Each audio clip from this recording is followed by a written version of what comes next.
baby loves me, my baby loves me, my baby loves me. Sounds pretty good on this Sunday afternoon at Saratoga. Let's slow things down. We've said it all along. The summer is going way too fast, and that is way too fast. We'll settle in 30 minutes, not going anywhere here on this Sunday edition of Saratoga Insider. It's the Mig, Richard Migliore, Jason Blewitt. Day number 21, ready or not, here we go, second half of this 2015 racing season. And it's hard to believe that the second half could be better than the first half, but we got some marquee races to go. Obviously, the Alabama, the Travers, and all of the stakes on Travers Day. So maybe the second half will be better than the first half. And maybe, just maybe, we'll have racing's 12th Triple Crown winner, American Pharoah, making his Saratoga debut in Travers 146. Here he is earlier today. Martin Garcia breezing a half mile at Del Mar. 2 weeks ago, he won the Haskell in a laughable sort of manner. And you know what? 14 days later, he was out there for a half and 47-3, stretching his legs, machine-like consistency with American Pharoah. And going out in a minute and change, he does things so easily. It doesn't look like he's moving at all. He looks like he's in an open gallop. And he just is so efficient, covers so much ground, Jason. He is fun to watch. He is machine-like. It's like Pistons. He never misses a beat. And I can't imagine that Bob Baffert was unhappy with anything he saw this morning. And anything regarding or any, well, you know, he had to ship over to the Haskell and had a big race, and it was his first start post the Triple Crown. Judging from this breeze, I don't think the cross-country trip to the Jersey Shore took anything out of American Pharoah, and he proved all along, even running those 3 gigantic races over a span of 5 weeks. This horse just takes everything in stride and really does things effortlessly. Well, he just does everything so easily, like you said, but he's got the mental constitution to match the physicality.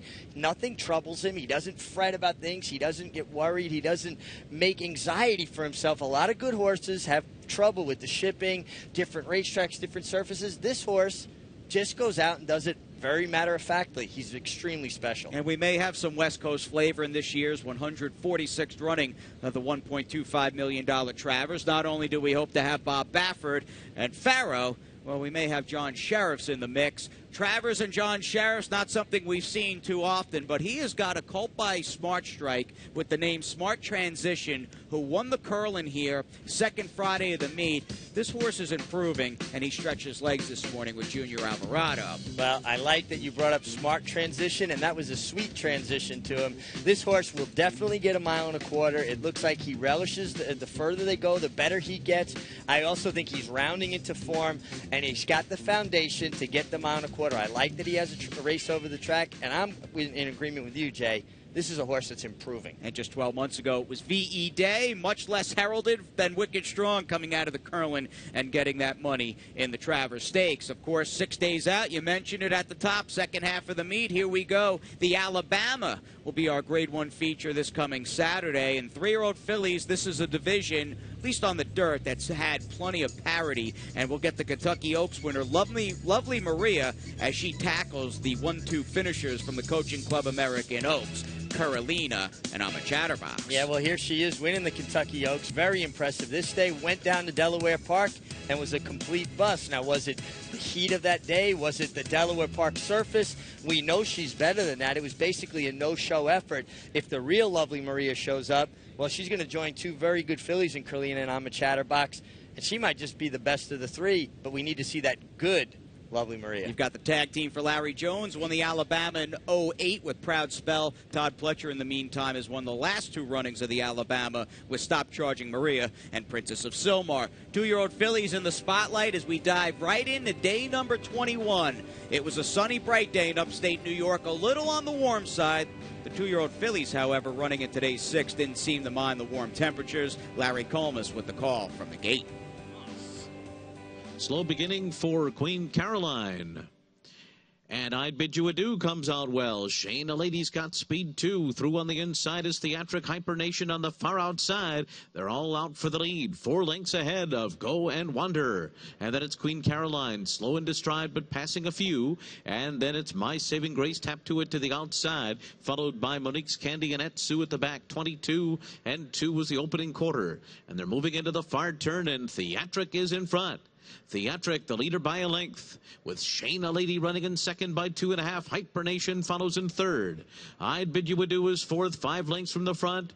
Then comes Go and Wander to the outside. They're coming to the top of the stretch. Theatric and Shayna Lady are turning for home together. After a 46 flat half mile, they're into the stretch. Shayna Lady on the outside and Theatric along the rail. And Hypernation is coming up to them. Now it is Shayna Lady and Hypernation. Theatric has given way. Here's Tap To It. Tap To It's coming with a rush on the outside. And Tap To It and Joel Rosario take the lead in the last strides. And Tap To It does it. And then it was Shayna Lady, followed by Hypernation and I Bid You Adieu. Tap To It got right to it, but it wasn't easy. They opened up the gate. She had a world of trouble. She's the gray, she's the 2. Watch Joel Rosario. Had a tap on the brakes a couple of times, including down the backside, where it seemed that second flight basically backed up into her face. Yeah, once she kind of lunged, kind of half-hopped at the start, she was in behind horses that she was just naturally faster than, and then kind of got jammed up. But for her to overcome that trouble, take the kickback, rally the way she did, she is not only good, she's tough. She's got the constitution to be a good filly. And she's out of a mare that I can relate to. Leave me alone. Hey. I feel like that sometimes, you know, leave me alone. Not during this show. Though. Not during this show. Not during the fastest 30 minutes in all of thoroughbred racing.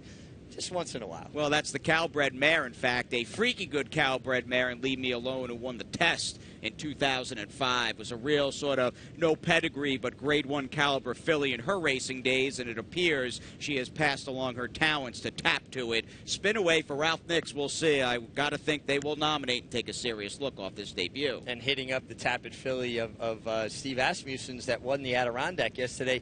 It wouldn't be a day in Saratoga if a good Tap It didn't show up. It's the evolution of a stallion. Just incredible where he has gone regarding success. Let's move on, and we will go to today's 110th running of the Saratoga Special. Middle of the meet already. The 2-year-old girls had at it yesterday. Let's see what the boys did from the gate with Larry Colmus. They're off in the Saratoga Special. John Q. Public broke out on the lead. Saratoga Mischief is away with speed to the outside, and farther out it's Midlife Crisis, who came out running in third. After that it's Holding Gold, Hammer's Vision, and the Californian Exaggerators at the back of the field, and racing 6 lengths off of front-running long shot John Q. Public, who's in front by 3/4 of a length over Saratoga Mischief through an opening quarter mile in a snappy 21 3/5 seconds. And Holding Gold is just in behind them, running in third as they move around the far turn. Midlife Crisis, fourth by a length and a half, and then Hammer's Vision and Exaggerator on the inside. John Q. Public taken on by Saratoga Mischief, and they've been moving right along on the lead. Holding Gold is on the far outside, and here comes Hammer's Vision now with a rush, and Hammer's Vision is taken third after a half mile in 45 flat, and they're into the stretch, and it is Saratoga Mischief, and on the outside is Hammer's Vision, who's up into second. Looking for running room is Exaggerator, and now he'll come to the inside of Saratoga Mischief. Furlong to go. Saratoga Mischief, Exaggerator coming up the rail. Exaggerator, collar Saratoga Mischief late, and Exaggerator wins the Saratoga Special. Saratoga Mischief was second, and then it was Hammer's Vision and John Q. Public. Take nothing away from the top 2. The runner-up, I thought, ran big. Saratoga Mischief, who had his mind on running, but there was no hyperbole here. You like that pun with Exaggerated, who was the goods, slipping up and really pulling his way up the rail. Yeah, you got to like when you see a 2-year-old colt do this, much like the filly we just talked about. You know, overcoming adversity, taking kickback, being in close. These are all things that are going to bode well for them down the road when they're in races that they're going to have to show that grit. Colt by Curlin, getting a little bath, getting cooled off with the water, and a healthy, hearty hand from Junior Alvarado as we catch up with him post-Saratoga Special. Junior Exaggerator was very game, rallying down inside in between horses. You had to be impressed with him. Yeah, you know, like, I was his last race, you know. He did win very impressive. You know, it was by a nose, but, you know, like, he won, like, you know, like a gamely horse. And, I mean, I just try, you know, kind of save ground as much as I could, you know, and try to get in out of trouble as much as I can, too. And, I mean, as soon as I decided to go inside where it was, like, my best chance to win the race, I mean, he was there for me. He responded very well. Is it surprising to you that a 2-year-old would be that comfortable inside of horses in close like that? You know what, like I said, I mean, I watched a replay last time. He was between horses, you know, and he did handle, you know, being between horses pretty good. So I knew, you know, if I would ask him, you know, he would be there for me. You're having a great meet. You're riding terrific. As far as 2-year-old colts go, where does this colt rate? Because he just seems like he's got ability, but he's also got the intelligence. Yeah, I mean, he's, you know, one of the best ones that I got so far, you know, and like I said, I mean, he does everything right. I think even stretching now, he'd be completely fine because he's a horse who let you do whatever you want. Keep up the good work. Great job. All right, thanks, Rich. Keith DeSormo, the beat goes on, and we see that helping hand from Junior. A nice little sponge bat there on the hind end and shoulders for Exaggerated, who's a 2-year-old colt by Curlin. I've been bowled over, maybe a little late to the party, but blown away with the job Keith DeSormo's done shipping his young horses to New York this season. Keith DeSormo is a top-class horseman, and he's doing it with horses that they're not paying exorbitant amounts of money for. I mean, this colt was a $110,000 Curlin at the Keeneland September sale last year. Texas Red wasn't a lot of money. Here's a guy that knows how to get his horses ready, and he seems a little bit camera shy. He doesn't show up as much in the afternoons, but he said, that's more for the owners, less for me. Great training job by him. Great ride by Junior Alvarado. Junior's been riding outstanding. They teamed up for a win in the Special. They made part ways in the Travers as Keith DeSormo has last year's BC Juvenile winner Texas Red, and Junior might well indeed be aboard Smart Transition as we talk about the big Sunday Pick 6 carryover. Nearly $500,000 in fresh money and 2-year-old fillies coming your way.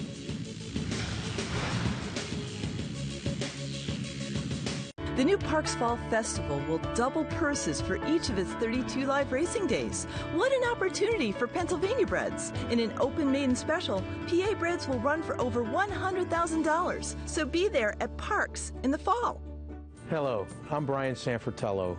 Last year, we paid $33 million to PA breds in the form of breeder awards, owner bonuses, and restricted race purses. Our Equine Coalition Group is united in the pursuit of making sure that we receive every dollar we deserve. And that's why our Racehorse Development Fund has been constant in the past 4 years. Please go to our website at www.pabred.com or give me a call at 610-444-1050.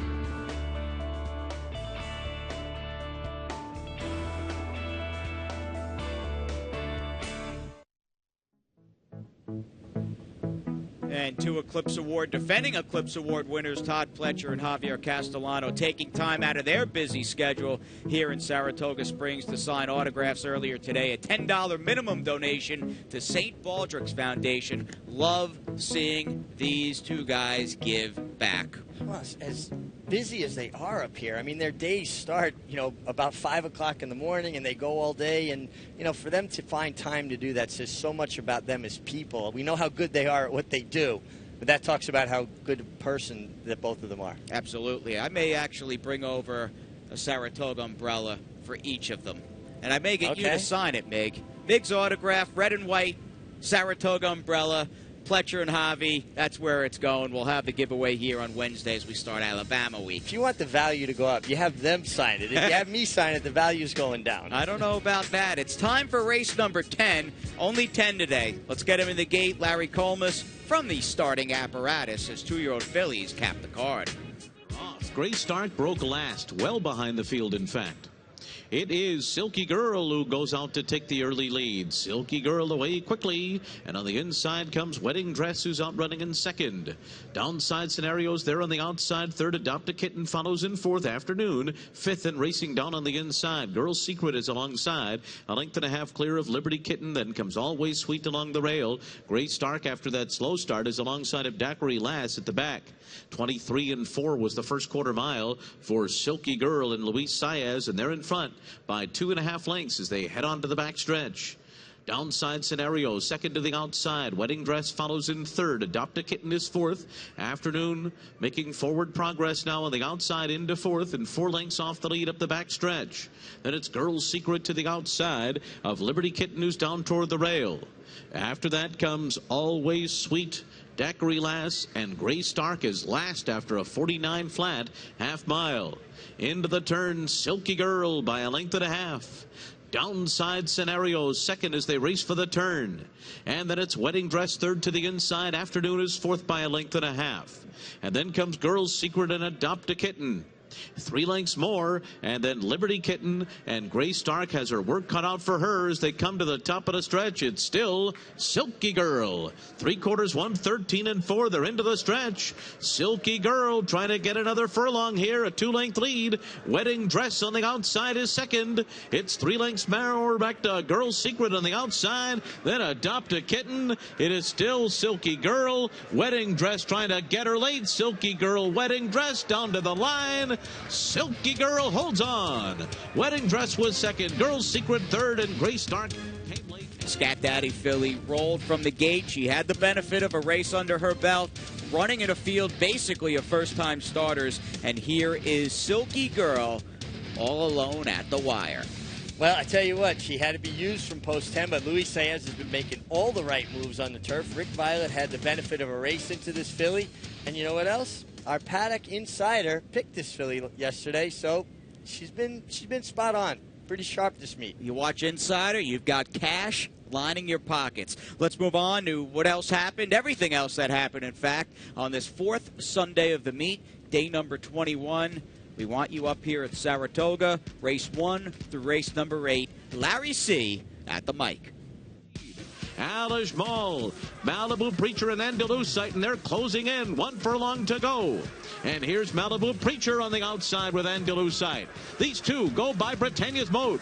It is Andalusite and Malibu Preacher coming down to the line together, and it will be Andalusite in the opener under a Rad Ortiz Jr. to beat Malibu Preacher. Britannia's Moat was third. Alish 2.5 mile. They're into the stretch, and Benny is a Jet's got a 4-length lead as they come to the final furlong. And then it's Ogermeister, and stay tuned on the outside with work to do. Benny is a Jet is getting away. Benny is a Jet and Jose Lescano go wire to win it by 5. And then it was Stay Tuned, Ogermeister and Cloverdale 9. Side just to the outside of them. In it, too, is Drama King, who's just in behind the leaders and now swings to the far outside. And coming up the rail is Candid Desire. Into the final furlong, Uncle Si runs for the lead. It's Uncle Si now in front. And on the outside, Drama King goes with him. Uncle Si and Drama King into the final 16th. Drama King's got Uncle Si late, and it is Drama King. Uncle Si second, and then it was Colorado Grand Slam, and 4, and they're into the stretch, and Azar turns for home in front. Been there all the way, Steamboat Bill. Then to the outside, it's Tusk. Actabar still with work to do. My Chennai Express and Unbridled Daddy on the far outside. Final furlong. Azar reaching for the wire. Tusk coming. Unbridled Daddy 2. Here comes Unbridled Daddy, who kicks it in time. Runs by Actabar. Tusk. Actabar. Crescent Street, they're into the stretch. Ross J-Dog is now the leader. Here comes Mission Driven. Captain Moss between horses. Mr. Maybe is closing on the far outside from last early. It is Ross J-Dog, Mission Driven, Mr. Maybe on the far outside. Mission Driven, Mr. Maybe, Ross J-Dog. These three come down to the line together. Noses apart. I think Mission Driven got there.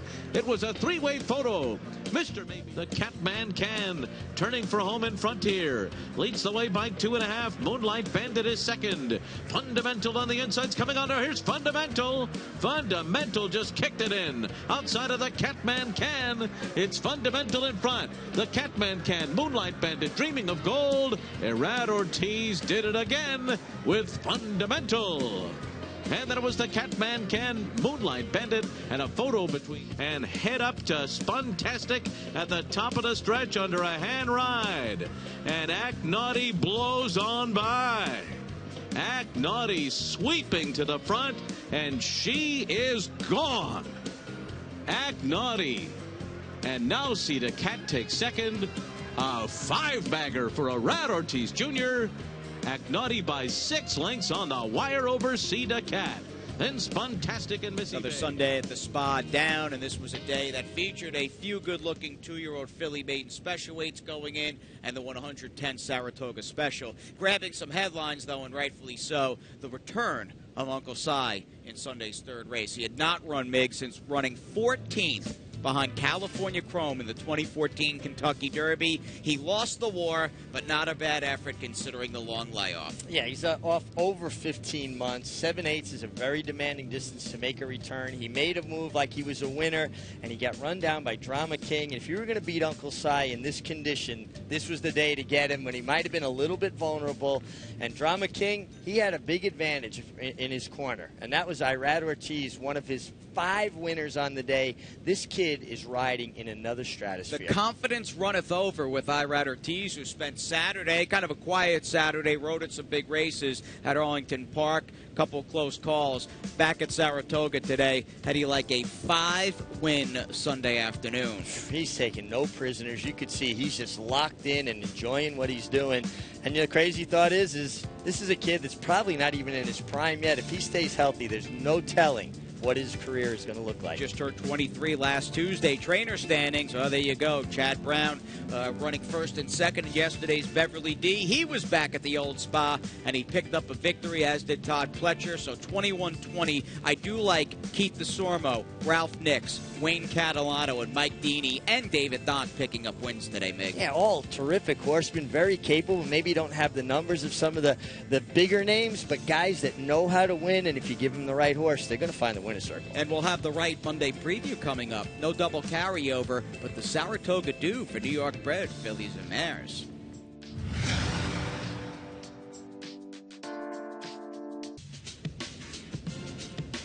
We are at the nation's oldest sporting venue, August 3rd, 1863, a mere month after the Battle of Gettysburg ended. Think about that. A lot of history here, and I can't even imagine what it's like owning a racehorse running at Saratoga. You want to get involved? Well, here's the luncheon for you. Well, here's the opportunity to come and have all your questions.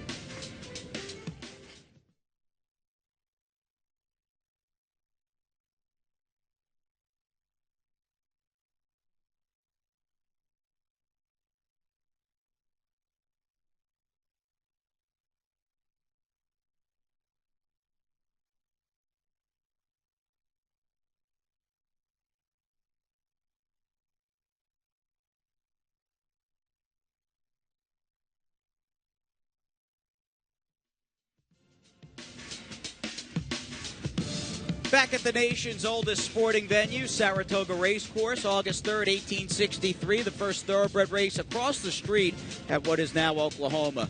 It was contested a mere month after the Battle of Gettysburg. Pretty unbelievable. We're still here, and I can't even imagine what it's like to own a racehorse competing at Saratoga. You want to get involved? How about this luncheon, Mig, coming up? Well, here's your opportunity. Sunday, August 23rd, we meet at 8 o'clock in the morning out on the porch. We have breakfast while we watch horses train, and we answer every and all questions that you have about getting involved in ownership. Great speakers, great time. We go to the barn area, you go to the paddock, the winner's circle. You will have a blast, and I implore you to sign up, because we'll have a good time. And we implore you to come back tomorrow. Keep coming back. We have got our featured 9th race on the Monday program. That kicks off at 1 p.m. Race number 9, the Saratoga Dew. Carry Me Away, your defending winner. Still remember the post-race interview with you and winning trainer Mitch Friedman in this race a year ago. Mitch Friedman, a trainer I had great success with, a friend, and he was terrific that day. I hope I get the opportunity to interview him again. You know, this filly likes Saratoga. She's got a win in a third out of 2 starts, and she looks like she's in good form off her last victory. And good form, the key phrase with Hot Stones, who, if she shows up, can go the 9. She's going to be one tough horse to beat. Yeah, she's got some lofty buyer figures that the rest of the field really can't handle if she's on her game, but she does have post 10 going 1 1/8. She does have enough speed to get position going forward. I hope she doesn't get caught wide. And, of course, you know I'm rooting for my good buddy, Roddy Valenti. Yeah, you got Mitch Freeman, Roddy Valente, and likable connections in the corner of both Star Grazing and Flip Cup, who on a day after the Travers in 2014 were first and second in the Fleet Indian. Yeah, I don't think Flip Cup had any excuse last year. She cut the corner, got through, looked like she's on her way to victory, and Star Grazing just kept coming, ground her down on the outside. And Star Grazing's got something I like, Jason. 4 starts in Saratoga, 2 victories, a second and a third. And we've seen this historically. Horses that run well in Saratoga seem to repeat year after year. And we've got a couple of people that like Saratoga. Andy and Maggie, let's go to Monday's plays. Monday's feature is the Saratoga Dew, named for a very nice runner that ran here quite a few years ago for trainer Gary Siaka. And Carry Me Away on the Rail is the horse to beat in here. The 10 Hot Stones can win. She did not draw well on the outside, and I think she's going to have to run her very best race to get it done. I've got an upsetter in mind, and that's the 5, Say 3 Hail Marys. For my money, say the 3 Hail Marys, it's tough to say that 3 times fast, has actually dramatically improved in her recent starts. I like both her races at Belmont. I actually liked the one where she ran second last time more than the race she won, because she was chasing a horse, Sharifa, who was just a runaway winner, and you could argue, well, she was picking up pieces at the end. She was the only horse that did any significant running in that race. I think Say 3 Hail Marys may be improved, may get a good trip, and more importantly, should be a fair price in the Saratoga Dew. I'm going to take a shot with the 5, Say 3 Hail Marys in race 9 as we head to Maggie. Thanks, Andy. Well, for today's Paddock Insider, we're going to take a look at race number 5 on the Monday card. It's a New York bred maiden special weight for the 2-year-olds. We're going 5.5 on the turf here, and a horse that I've been waiting for Christophe Clement to put on the turf. And his 3rd career start is number 10, Storm and Steven in here. He just looks so much more like a turf horse to me. I'm surprised that Christophe kept him on the dirt for as long as he had. I thought immediately, if not first or second start, this guy would be on it, because he also has a pedigree to back that up, and I don't think there's any doubt that he is now fit. But I'm also going to throw in a Jimmy Jerkins 2nd-time starter in here, and that's number 2, number 3.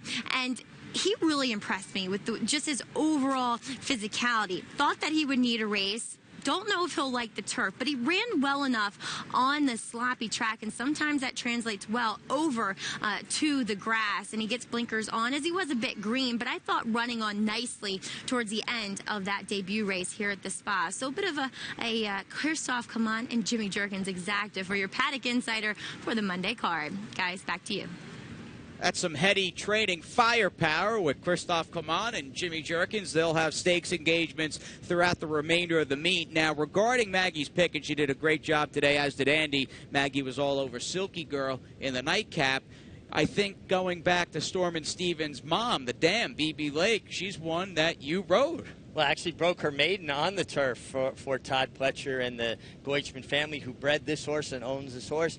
So Maggie was already in front of the curve saying this horse looked like he wanted turf. Well, his mom certainly liked the turf, and we know that Christophe has trained a turf winner or 2. Just 1 or 2 in his career. We'll see what shakes out here. 10 races. The Monday program, day 22, commences 1 p.m., and we'll have the entire recap. No such thing as a Monday dark day in Saratoga Springs. All of it and more, MSG Plus, tomorrow night.